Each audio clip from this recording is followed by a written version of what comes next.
మీకు సారా తాగి అలవాటుందా? సారా వ్యాపారం కూడా చేశారంట.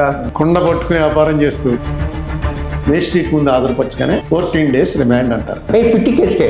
ఏ కేసు అయినా మరి ఏం మాట్లాడుకున్నారో అంటే తెలియదు, కానీ ఇక్కడి నుంచి అసలు స్టోరీ బెయిల్ పిటిషన్ ఫైల్ అయ్యింది. ఎక్సైజ్ డిపార్ట్మెంట్ వాళ్ళే ఫైల్ చేసి, దీనికన్నా విచిత్రం ఏంటంటే మా లాయర్ వెళ్ళి అప్పీల్ అయ్యి నేను అబ్జెక్ట్ చేస్తున్నాను. ఇదేంటిది సీన్ అది అయిపోలేదు, ఇంకా ఉందా? ఇక్కడ అసలు ట్విస్ట్. నేను బయటికి వెళ్ళను, సొంతంగా సంతకం పెట్టను. నేను సూపరింటెండెంట్ గారు లోపల గదిలోకి వెళ్ళి ఎవరితో మాట్లాడాడు, ఒక అరగంటకు వచ్చాడు. సంతకం పెట్టకలు వెళ్ళిపోయాడు. అది ఎలాంటి ట్విస్ట్ అది? సంతకం పెట్టకుండా సెంట్రల్ జైల్లోంచి వెళ్ళిపోమంటున్నాను. నేను వెళ్ళను, సంతకం అక్కర్లేదు అన్నాను కదండి, ఇంకేంటి. సార్ నమస్తే. సార్ ఇదేంటి సార్ ఇది కొత్తగా? మీకు సారా తాగి అలవాటుందా? సారా వ్యాపారం కూడా చేశారంట. కుండ పట్టుకుని వ్యాపారం చేస్తూ చేశారంట. ఈ మధ్య సారాయ్ నవ్వుకుంటా. ఈ ప్రశ్న అడిగితే మీరు వద్దులే ఇది అని అంటారేమో అనుకున్నాను, నవ్వుతూ తీసుకున్నారు. నాకు ఎవరు అడుగుతారా అని రెడీగా ఉన్నాను నేను. మొత్తం కేసు సంబంధించిన పేపర్స్ కూడా ఇంతకు ముందు ఇంటర్వ్యూ చేసినప్పుడు కూడా పెట్టుకున్నా, ఎందుకో వాళ్ళు అడగలే. చంద్రబాబు నాయుడు గారి ప్రొహిబిషన్ రన్ చేస్తున్న టైంలో 96 అవును, ఇక్కడ మా రాజమండ్రి చుట్టూ ఉన్న గ్రామాల్లో ఆల్మోస్ట్ సారా ఆయన అమ్ముకుంటూ తిరిగే పరిస్థితి వచ్చేసింది. దాని మీద మేము ఇది ఎలాగైనా దీన్ని వ్యతిరేకించాలి తీవ్రంగాను. బ్రాందీ షాపులు మూసేసి ప్రొహిబిషన్ అంటున్నారు, నాటు సారా తెక్కా చేస్తున్నారు. ఏ ఊరు ఆ ఊరే నాటు సారా కేంద్రాలు అయిపోయాయి. దాని మీద జక్కంపూడి రామ్మోహన్ రావు మేము ప్లాన్ చేసాం, ఎలా చేయాలి ఇది అంటే జన్మభూమి సభలోకి ఊరంతా ఊరేగింపు చేసుకుంటే సారా ఆయన అమ్ముకుంటూ వెళ్ళి అరెస్ట్ చేయండి మమ్మల్ని, ఇది పైలట్ చేయడానికి తీసుకొచ్చాం మేము, ఊళ్ళో ఎక్కడ పడితే అక్కడ దొరుకుతుందని చెప్తే కొంచెం ఏదో అప్పుడు ఎలక్ట్రానిక్ మీడియా లేదు, సోషల్ మీడియా లేదు, పేపర్లోనే రావాలి అని ఆలోచన చేసి ఎక్కడైతే బాగుంటుందంటే మాకు ఇక్కడ రాజానగరంలో తోకాడని ఒక గ్రామం ఉంది. రాజానగరం మండల ప్రెసిడెంట్ నెగ్గాడు అప్పుడే, బ్రహ్మరాజు, గండి బ్రహ్మరాజు అని మాకు బాగా ఫ్రెండ్. సారా మా ఊరంతా కాచేస్తున్నారా, నేను పట్టిస్తాను అని చెప్పాడు. సరిగ్గా ఇది అనుకుంటున్నాం, ఎప్పుడు ఇంకా జన్మభూమికి 2-3 నెలల టైం ఉంది. కృష్ణకాంత్ గారు గవర్నర్, ఆయన వచ్చి తునిలో ఒక స్పీచ్లో చెప్పాడు, ఊరికే ప్రభుత్వం చేసేయాలంటే కుదరదు, పబ్లిక్ పార్టిసిపేషన్ కూడా ఉండాలి. మీరు సారా ఎక్కడ దొరుకుతుందో తీసుకొచ్చి ప్రభుత్వం దృష్టిలో పెట్టవలసిన అవసరం ఉంది. మన సీఎం గారు కూడా అదే చెప్పారు, ప్రజలందరూ ఇందులో పార్టిసిపేట్ చేయకపోతే ఎలా నియంత్రించగలం అని స్పీచ్ ఇచ్చాడు. ఇది కూడా బాగా దొరికిందిరా మనకని. సరిగ్గా జన్మభూమి నేను అనుకోవడం 29 ఏళ్ళు అయింది. మార్చి 1న ఇప్పుడు జన్మభూమి జరుగుతుంది. తోకాడు వెళ్ళాను నేను. అది జక్కంపూడి రామ్మోహన్ రావు పూర్వ నియోజకవర్గం. ఓకే, అతను వేరే విలేజ్లో వెళ్ళాడు, నేను ఈ విలేజ్లో ఒక్కచోట ఒక్కటి బాగా వాడుకునేవాళ్ళం. జన్మభూమిలో వెళ్ళి కంప్లైంట్లు ఇవ్వటం. సరే, సారాకొండ నెత్తిమీ పెట్టుకుని గండి బ్రహ్మరాజు పక్కన నేను, మా వాళ్ళు కాంగ్రెస్ కార్యకర్తలు ఒక 20 మంది ఊరేగింపుగా అక్కడికి వెళ్ళాం. అక్కడికి వెళ్ళి అక్కడ పెట్టి ఇదిగోకుండా సారా తీసుకొచ్చాను కాబట్టి నేను possession of liquor is it self an offence, so నన్ను అరెస్ట్ చేయండి ఓకే అని అడిగాం. అడిగితే వాళ్ళు ఏడు సార్లు మా మీద పడిపోతారు, ఏమేదో జన్మభూమి అంటే వచ్చేది రికార్డు రాసుకెళ్ళిపోతాం, అలా కాదు, ఇదిగో తీసుకో, ఇది హ్యాండ్ ఓవర్ చేసుకోని కొంచెం వాళ్ళ మీద స్ట్రెస్ తీసుకొస్తే. మొన్నడు ఇదిగో పేపర్లో చిన్నది వచ్చింది, అంతకన్నా వస్తుంది, మద్యం సీసాల ప్రదర్శనతో అరెస్టుకు సిద్ధం. అయిపోయింది, వచ్చాను. వచ్చిన తర్వాత మరునాడు ఎప్పుడో నేను షిర్దీ వెళ్ళాను. షిర్దీలో అప్పటికి ఇంకా సెల్ ఫోన్ లేవు. ఇంత దర్శనానికి వెళ్ళి వచ్చేటప్పటికి లాడ్జ్లో వాళ్ళు చెప్పారు, ఏమంటే రాజమండ్రి నుంచి చాలాసార్లు ఫోన్ వచ్చింది మీకు, ఈ నెంబర్ ఇచ్చారు, ఈ నెంబర్కి ఫోన్ చేయమన్నారు. ఎవర్రా అని చెప్పి ఫోన్ చేస్తే జక్కంపూడి రామ్మోహన్ రావు. ఏంటి సంగతి అంటే, అర్జెంటుగా వచ్చేయాలి, మంచి గొడవ ఫిక్స్ అయింది. ఏమైందన్న, చంద్రబాబు నాయుడు అమలాపురం వచ్చాడు, అమలాపురంలో విలేకరులు అడిగారు, ఏంటి అరుణ్ కుమార్ అనేవాడు సారాతో ప్రదర్శన చేసిన కేసులు ఏముండవా, అరెస్ట్ చేయరా అని. వెంటనే అరెస్ట్ ఇమ్మని ఆయన ఆదేశాలు ఇచ్చాడు. ఎస్పీ త్రిపాఠి, ఇండియాలో ఎక్కడున్నా అరెస్ట్ చేస్తాను, రాజమండ్రిలో లేకపోతే ఏ స్టేట్లో ఉంటే ఆ స్టేట్ పోలీసులకి చెప్పి అరెస్ట్ చేయిస్తాను అని మీడియాతో చెప్పాడు. ఎంత పేపర్లో వచ్చింది, వెంటనే రా దీన్ని ఇష్యూ చేద్దాం అన్నాడు. వెనక్కి వచ్చాం. వచ్చి నెక్స్ట్ డే దిగి ముందు 3 టౌన్ పోలీస్ స్టేషన్కి వెళ్ళాను. ఈ పేపర్ కటింగ్ పట్టుకుని వీళ్ళని అరెస్ట్ చేస్తానని ఎస్పీ గారు చెప్పాడే, ఇదిగో వచ్చేసాను, నన్ను అరెస్ట్ చేయండి అంటే అక్కడ ఇన్స్పెక్టర్ అన్నాడు, కేసు లేదండి మా దగ్గర ఏమైనా అరెస్ట్ చేయడానికి.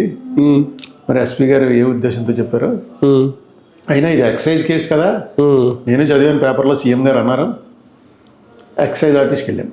వెళ్తే ఎక్సైజ్ ఆఫీస్ అన్నాడు, నాకు సంబంధం లేదండి, రాజానగరం ఉండే అదండి నేను చెప్పాడు. చెప్తే అలా కాదు అబ్బాయి, నేను ఇప్పుడు వెళ్ళి ప్రెస్తో మాట్లాడతాను, సీఎం ఏమో అరెస్ట్ చేయమని చెప్తాడు, నాకు పరువు పోయింది, వీళ్ళని వెళ్తే వీళ్ళు అరెస్ట్ చేయట్లేదు, ఏంటిది అని చెప్పాల్సి వస్తుంది, నువ్వు తొందరగా ఏదో ఒకటి చేయి, కేసు లేదని చెప్పే లేకపోతే అని చెప్పి ఇంటికి వచ్చాను. 3:30కి ఇన్స్పెక్టర్ గారు ఫోన్ చేశాడు. చేసి ఏమన్నా ఏదో పెట్టి కేసు పెట్టి అరెస్ట్ చేయమన్నారు. ఇల్లు ఎక్కడండి, ఎందుకంటే నేనే వచ్చేస్తాను, ఎక్కడికి రమ్మంటాడు. అదే సిఐ, అదే సిఐ ఎస్ఐ ఎవరో కాదండి, వచ్చి అరెస్ట్ చేయాలి, ఎందుకంటే అరెస్ట్ చేయమని అన్నారు కదా, మేము మనం 5 లోపల అయితే బెయిల్ వెంటనే ఇచ్చేస్తారు, 5 లోపల తీసేసుకోవచ్చండి. ఈ గొడవ నేను ఊర్లోకి వచ్చాను కానీ బ్రహ్మరాజు గారు ఆయన వచ్చాడు, ఎవరో మా మండల ప్రెసిడెంట్, ఆయన ఇంకా 4-5 వేసుకుని వచ్చి మా ఇంటి దగ్గర ఆయన రెడీగా ఉన్నాడు. ఇద్దరు అరెస్ట్ అవ్వాలి, ఇద్దరు కదా సారా మోసుకొచ్చింది ఆయన. సరే ఇన్స్పెక్టర్ వచ్చాడు, మా ఇంటికి వచ్చి 2 సార్లు తీసుకెళ్ళి జీప్ వేసుకుని వచ్చాడు. ఏంటి నన్ను ఒక్కనే అరెస్ట్ చేస్తున్నావా, బ్రహ్మరాజుని చేయట్లేదా అన్నాను. బ్రహ్మరాజుని ఆయన పేరు లేదండి, మీ ఒక్క పేరే ఉందన్నాడు. నేను ఒప్పుకోను అన్నాడు బ్రహ్మరాజు. ఒక్కడనే అలా అరెస్ట్ చేస్తారు, నేను సారాకుండా మోసింది ఇంకో ఫోటో చూసుకో, నన్ను చేయకుండా ఆయన అలా చేస్తావు అట్టుంటాను. ఏమైనా అంటే 2 రోజులు వచ్చి చేస్తామండి మిమ్మల్ని, లేదు కదా ఇక్కడ లేని దానికి ఎలా చేస్తాం అంటే నాకు అనుమానం వచ్చింది, నన్ను కూడా వదిలేసిపోతారేమో అని. అందుకని సరే సరే అని చెప్పి మొత్తానికి తీసుకెళ్ళి స్ట్రీట్ ముందు ఆధారపరిచారు. ఇక్కడి నుంచి కథ స్టార్ట్ అయింది. ఇప్పుడు దాకా కథ అనుకుంటున్నావు నువ్వు, అసలు కథ ఇక్కడి నుంచి ఉంది. మే స్ట్రీట్ ముందు ఆధారపరచగానే 14 days రిమాండ్ అంటారు ఎవరికైనా. పిట్టి కేసుకే, ఏ కేసు అయినా పెట్టి కేసా కాదా అన్నది బెయిల్ వేసుకుని మనం చెప్పుకోవాలి. ఈ కేసులో excise case, position of liquor, prohibition రోజులు, చిన్న ఫస్ట్ పోస్టింగ్ అనుకుంటా, ఒక లేడీ మేజిస్ట్రేట్ చిన్న అమ్మాయి చూసింది, చూసి ఆవిడ మామూలుగా రిమాండ్ అంది. రిమాండ్ అనగానే తీసుకొచ్చారు. ఇన్స్పెక్టర్ అడిగాడు, ఏంటండి మీ ప్లేడర్ ఎవరో బెయిల్ మూవ్ చేసుకుంటుంది, అది మీరే బెయిల్ మూవ్ చేసేయండి, మీరే ప్లేడర్ కదా. బెయిల్ మూవ్ చేయట్లేదా, బెయిల్ మూవ్ చేయటం ఏంటి, కేసు తేలేక నేను బయటకు వస్తాను, నేను జైలుకి పోతున్నాను, 14 రోజులు రిమాండ్ ఏం కాదు, అన్నాళ్ళైనా లోపల. ఇదేంటి సార్ ఇది, ఇలాగ మీరు మమ్మల్ని ఇలా చేస్తారా, మీరేమో మాకేం చెప్పారు, మీరు బెయిల్ మూవ్ చేయండి. నీకు ఎప్పుడు చెప్పాను నేను, నువ్వు అంటున్నావు బెయిల్ అని, తొందరగా చేయండి, తొందరగా వచ్చేయండి అని. నేను ఎప్పుడు బెయిల్ మూవ్ చేస్తాను, బెయిల్ మూవ్ చేయడానికి నేను నీ స్టేషన్కి వచ్చి అరెస్ట్ చేయమని అడగటం ఎందుకు, బెయిల్ మూవ్ చేయట్లేదు. అతను చాలా షాక్ అయిపోయి ఇక ద్రోహం చేసినట్టుగా ఫీల్ అయిపోయాడు. మొత్తాన్ని తీసుకెళ్ళి రాజమండ్రి సెంట్రల్ జైలు లోపల పంపించారు. జైలుకే జైల్లోకి వెళ్ళిపోయాను. ఇంకా బయట స్టోరీ జక్కంపూడి రామ్మోహన్ రావు స్టార్ట్ చేశాడు. స్టార్ట్ చేసి మొత్తం కాంగ్రెస్ వాళ్ళందరూ 96 మేలో parliament parliament election time Congress ఎంత డౌన్లో ఉందంటే 26 సీట్లు వచ్చాయి కదా అసెంబ్లీ, ఫుల్ డౌన్ అయిపోయాం. తర్వాత రామారావు గారు చచ్చిపోవటం, చంద్రబాబు నాయుడు గారు ముఖ్యమంత్రిగా, అన్ని గొడవలన్నీ జరిగి కాంగ్రెస్ పికప్ అవ్వాలి, దానికోసం మొత్తం అందరినీ ఇచ్చేసి జక్కంపూడి ఇంకా అదే పని మీద తిరిగి మీటింగ్లు పెట్టించి ఖండలు ఇప్పించి ఏదో చేసి నెక్స్ట్ డే బంద్ చేయించాడు. రాజమండ్రి బంద్ అనేటప్పటికి మొత్తానికి వెళ్ళాడు, రామ్మోహన్ చెప్పాడు, ఏదో చేశాడు. మొత్తం జిల్లా కాంగ్రెస్ అంతా సమావేశమై జిల్లా బంద్కి పిలిపించారు.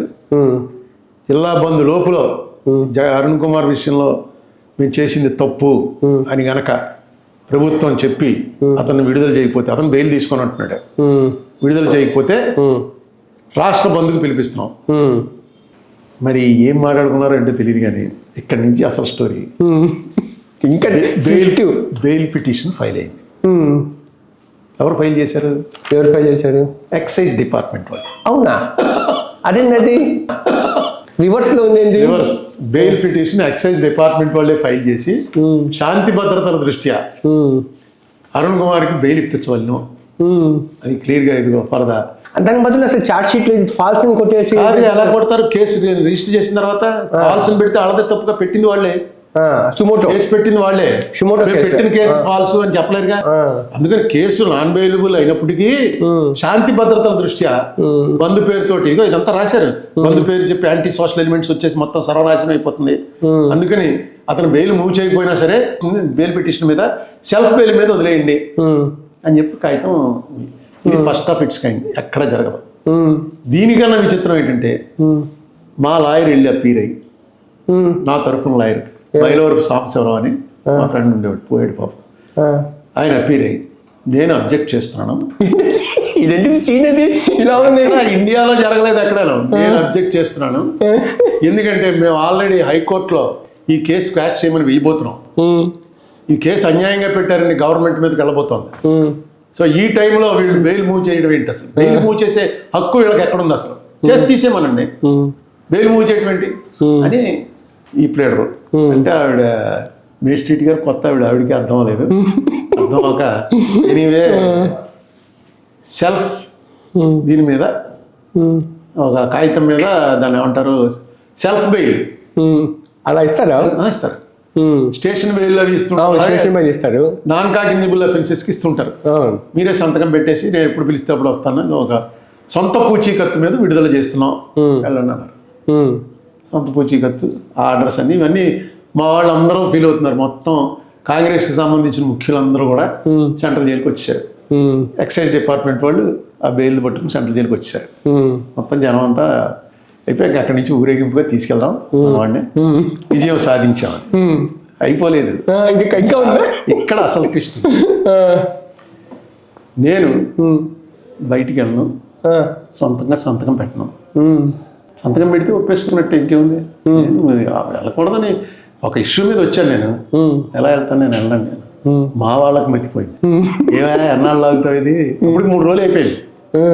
నీకు జైల్లోనే బాగున్నట్టుంది రాలంటే సంగీత వెంకటరెడ్డి గారికి అయితే కోపం వచ్చింది. మమ్మల్ని అందరినీ పిలిచి మీటింగ్ బయటికి తీసుకెళ్ళి మీటింగ్ అని చెప్పి నువ్వేమో ఇక్కడికి వచ్చి టిస్ట్ పెడతావేంటి? మీరు ఊరుకోండి సార్, కొంచెం ఒక్క 5 నిమిషాలు టైం ఇవ్వండి. ఎవరికీ అర్థం అవ్వలేదు ఏంటిది అని. నిజానికి నాకు తెలియదు. కానీ అసలు నేను బెయిల్ ఇప్పుడు ఎలా రిజెక్ట్ చేస్తాను సంతకం పెట్టనని అని ఆలోచించుకున్నాను. అని నేను సంతకం పెట్టినాను. జైలు సూపరింటెండెంట్ గారు లోపల గదిలోకి వెళ్ళి ఎవరితో మాట్లాడాడు, 1 అరగంటకు వచ్చాడు. సంతకం పెట్టక్కల వెళ్ళిపోయాడు. అది లోపల నెంబర్ ఉందా కదా, అప్పుడు ఒక నెంబర్స్ ఉంటుంది. ఎలాంటి ట్విస్ట్ అది? సంతకం పెట్టకుండా సెంట్రల్ జైల్లోంచి వెళ్ళిపోమంటున్నా. వెళ్ళిపోండి, అయిపోయింది, వెళ్ళిపో. సంతకం పెట్టగలరు సార్ వెంకటరెడ్డి గారు, మీరు తీసుకెళ్ళిపోండి అంటే వీళ్ళు అందరూ చప్పట్లు కొట్టేసి కరెక్ట్ స్టెప్ వేసావా, కరెక్ట్ స్ట్రాటజీ వేసావు, సంతకం పెట్టకుండా జైల్లో వదిలేటువంటి ఎప్పుడు వెళ్ళలేదు మేము అంటే అప్పుడే అవ్వలేదు, ఆగండి ఇంకా ఉందా? నేను వెళ్ళండి అన్న. సంతకం అక్కర్లేదు అన్నాను కదండి, ఇంకేంటండి. మరి నన్ను జైల్లో తీసుకొస్తున్నప్పుడు మీరు రికార్డు రాసుకున్నారు, అరుణ్ కుమార్ అనేవాడిని పలానా టైంలో జైలుకి పంపిస్తున్నాం, ఇంకో పుట్టుమచ్చలు అన్నీ రాసుకున్నారు. ఇప్పుడు ఏమీ లేకుండా బయటికి వెళ్ళిపోతున్నారు. బయటికి వెళ్ళిపోయిన తర్వాత జైలు నుంచి తప్పించిపోయాడని అరెస్ట్ చేసి తీసుకొచ్చి లోపల వేస్తే ఏంటి నా పరిస్థితి? ఏంటి కొత్త కొత్త ఫిట్టింగ్లు పెడుతున్నావు, ఏం చేయాలంటావు? వెళ్ళాను. చిన్నకాపు గారే పెద్ద ఆయన మంత్రి చేసినవాడు సంగీత వెంకటరెడ్డి గారు. అవును, మీరు ఆగండి సార్, ఏమండి సూపరింటెండెంట్ గారు ఏమంటారు చెప్పండి. మీరు నన్ను తీసుకొచ్చిన రికార్డు ఉంది కానీ బయటికి వెళ్ళే రికార్డు ఏమైనా ఉందా మీ దగ్గర అంటే ఏం చేయమంటారండి అన్నాడు సూపరింటెండెంట్. వదిలేస్తున్నావు అంటే అనంటే మమ్మల్ని ఏం చేయమంటారండి? బేషరతుగా ఏమీ లేకుండా వదిలేస్తున్నాను అని మీరు ఒక కాగితం రాసిస్తే నేను వెళ్తాను, లేకపోతే నేను ఇక్కడే ఉంటాను కేసు తేలే వరకు. మేము అలాగా హైకోర్టులో మూవ్ చేస్తున్నట్టు ఆయన రాసిచ్చాడు. ఏమి రాసిచ్చాడు ఆయన? 4 రోజులు ఉన్నాను. 4వ రోజున he refused to sign self bonds or any papers or any petitions. However, taking the responsibility by order, we released him on 4/3/96 henceforth. Superintendent of Rajahmundry Jail. అలా బయటకు వచ్చింది. ఈ టైంలో 30 ఏళ్ళు అయిపోయిన తర్వాత ఇది జ్ఞాపకం చేసి పెట్టిన వాళ్ళు ఎవరో కానీ, ఎందుకంటే నేనే మర్చిపోయాను. రాజకీయం అలా ఉండేది 30 ఏళ్ల క్రితం. ప్రభుత్వాన్ని ఇరుకుని పెట్టడం అంటే వాట్సాప్లో బూతులు తిట్టడం కాదు. అసెంబ్లీలో ఎవరో కాంగ్రెస్ ఎమ్మెల్యే రేజ్ చేశాడు. నేను కూడా పీజీఆర్ఏ రేజ్ చేశాడు అనుకుంటా. పీజీఆర్ కదా అప్పుడు, పీజీఆర్ లీడర్ ఎమ్మెల్యేలు ఎవరో ఉన్నారు. రేజ్ చేస్తే ఆయన నేను తెలుసుకుని చెప్తాను ఏదో చెప్పి చంద్రబాబు నాయుడు గారు సమాధానం దానికి రెడీగా లేదు అని చెప్తాను అని చెప్పి బయటకు వచ్చి ఒక పెద్ద నవ్వులో వేసి ట్రాప్లో పడిపోయాం మనం అన్నారా పక్కన వాళ్ళు అందరితోటి. అప్పుడు అంటే బయటకు వచ్చి కాంగ్రెస్ అందరూ బాగా ఆడుకునేవారు. ఏదో ట్రాప్ వేస్తే అక్కడ వీళ్ళు వెళ్ళి పడిపోయారు అందరూ. అంత పెద్ద స్టోరీ ఉంది దీనికంతా. అదే ఈవేళ అయితే ఇది అసలు ఎక్కడికో పోతుంది. ఇప్పటికీ ఆ కేసు అలా పెండింగ్ ఉంది. ఇంకా మీరు కోర్టుకి వెళ్తుంటారా? నేను వెళ్ళను. అదే దీంట్లో మెన్షన్ చేయాలా వద్దన్న దాంట్లో కూడా నేను ఎలా మెన్షన్ చేస్తాను? నన్ను వదిలేసిన తర్వాత అంటే వీళ్ళు రేపు పొద్దున ఇది ఒక ఇది చేస్తారు, ఇష్యూ చేస్తారు, ఎఫిడేవిట్లో కేసు ఉండి కూడా మెన్షన్ చేయలేదని, అందుకని చెయ్యని మా ప్లేడర్లు అందరూ చెప్తే చేశాను. అయితే నేను మెన్షన్ చేయను, నాకు సంబంధించినంత వరకు కేసు లేదు. సో ఇప్పుడు జరుగుతున్న రాజకీయాలతోటి ఒక్కసారి రెండు కంపేర్ చేస్తే చూడండి ఎలా ఉంటుంది. అసలు ఒక గవర్నమెంట్ని ఇరుకుని పెట్టడం కానీ అటువంటి స్ట్రాటజీస్ ఇప్పుడు ప్రతిపక్షాలు ఉండేవాళ్ళు అలా చేస్తున్నారంటారా సార్? ఇప్పుడు ఇన్స్టెంట్ ఇది అయిపోయింది కాబట్టి ఎవరికి ఇలాంటి వెంట అసలు జైలుకి వెళ్ళేవాడానికి ఎవరు సిద్ధంగా ఉన్నాడు? జైలు అనేటప్పటికీ వణికిపోతుంటే మా జక్కంపూడి రామ్మోహన్ రావు అయితే వాడికి 4 రోజులు వదిలేస్తే జైలు పోతుండేవాడు. ఏంటంటే జైల్లో కూర్చుని స్ట్రాటజీలు అనమాట, ఏం చేయాలి, బయట ఏం చేయాలి, వాడికి బయట జనంతో గొడవగా ఉందనుకోండి, ఏదో పాత కేసు వెళ్ళేవాడి మీద చాలా కేసులు ఉండేవి, ఆ పాత కేసు వాయిదాకి వెళ్ళేవాడు కాదు, తనే చెప్పుకుని ఆ ప్లేడర్ తోటి కొంచెం అక్కడ రిజిస్టర్ ఆఫీస్లో కొంచెం మెయింటైన్ చేసుకుని NBW ఇప్పించేవాడిని. NBW ఇచ్చారనుకోండి, పోలీసు వాళ్ళు ఎమ్మెల్యేగా ఉండి జైలుకి పోతూ ఉండేవాడు, రూలింగ్ పార్టీ ఎమ్మెల్యేగా ఉండే. ఇవాళ ఏంటో మరి జైలు అనేటప్పటికి, అంటే ఇప్పుడు జైలు కూడా వెంజెన్స్తో చేస్తున్నారు కాబట్టి ఆ ట్రీట్మెంట్ ఇప్పుడు ఉండదు. అప్పుడు నన్ను ఎవరో ఇల్ ట్రీట్ చేయలేదు, పోలీసులు ఏమో ఇల్ ట్రీట్ చేయలేదు, అంత మామూలు. ఇది పొలిటికల్ అరెస్ట్ అని తెలుసు. ఇప్పుడు పొలిటికల్ అరెస్ట్గా చూడట్లేదు వాటిని. అందరికన్నా పెద్ద భయంకరమైన ముద్దాయిలు ఎవరంటే పొలిటికల్ అరెస్ట్ వాళ్ళే తయారైంది. ఇప్పుడు కేడీ గాళ్ళని అందరినీ కూర్చోమంటారు కానీ పొలిటికల్ అరెస్ట్ వాళ్ళనే చాలా తప్పుగా చూస్తారు. ఏంటి పోస్టింగ్ పెట్టాడని, ఈ కేసులా ఇది పోస్టింగ్ పెడితే కేసులు అయితే ఇంకేముందండి. అదేంటో విచిత్రం, సుప్రీంకోర్టు జడ్జిమెంటే ఉంది పోస్టింగ్ అవి తీసేస్తున్నాం, ఫార్వర్డ్ చేస్తే కేసు లేదని. అయినా సరే దాంట్లో పెట్టేస్తున్నారు వీళ్ళు. తేలినప్పుడు అప్పుడు కోర్టులో తెలుసుకోవచ్చులేండి. ఎనివే, ఇది ఎవరు జ్ఞాపకం చేశారో నాకు పేరు దొరకలేదు కానీ నాకు చాలా ఉపకారం చేశారు. సో ఇంతకుముందు ఇలాగ ఎప్పుడైనా జరిగిందా? అంటే ప్రాసిక్యూట్ చేయవలసిన వాళ్ళు బెయిల్ మూవ్ చేయడం అనేది నేను ఎప్పుడు వినలేదు. నాకు ఖరారుగా తెలిసింది ఏంటంటే, అంతకుముందు IAS ఆఫీసర్లని తీసి అక్కడ ఆపేశారు నక్సలైట్లు గుత్తేడు దగ్గర. 6 అంతమంది IAS ఆఫీసర్ని ఆపేసి రాజమండ్రి సెంట్రల్ జైల్లో ఉన్న ఒక ఖైదీని విడుదల చేయడానికి పెట్టుకున్నారు బేరం, ఎన్టీ రామారావు గారు సీఎంగా ఉండగా. ఆ బేరం ప్రకారం వాళ్ళని విడుదల చేయటం, ఇక్కడ ఖైదీని విడుదల చేయటం. ఆ ఖైదీని రాత్రి 12 గంటలకు విడుదల చేశారు. సాయంత్రం 5 అయిన తర్వాత తాళం వేసేసాక మళ్ళీ మర్నాడు ఉదయం 6 గంటల వరకు తాళాలు తీయరు సెంట్రల్ జైల్లో. అది కొన్ని వందల సంవత్సరాలుగా ఈ జైలు కట్టినప్పటి నుంచి వస్తున్న రూల్. ఆ రూల్ ఫస్ట్ బ్రేక్ చేసింది ఆ గుత్తేడు సంఘటన జరిగినప్పుడు IAS ఆఫీసర్ల కోసం 12 గంటలకు తీసి పంపించారు అతన్ని, నక్సలైట్ నాయకుడిని. రెండోది నా కేసే. నమస్కారం సార్. నమస్కారం.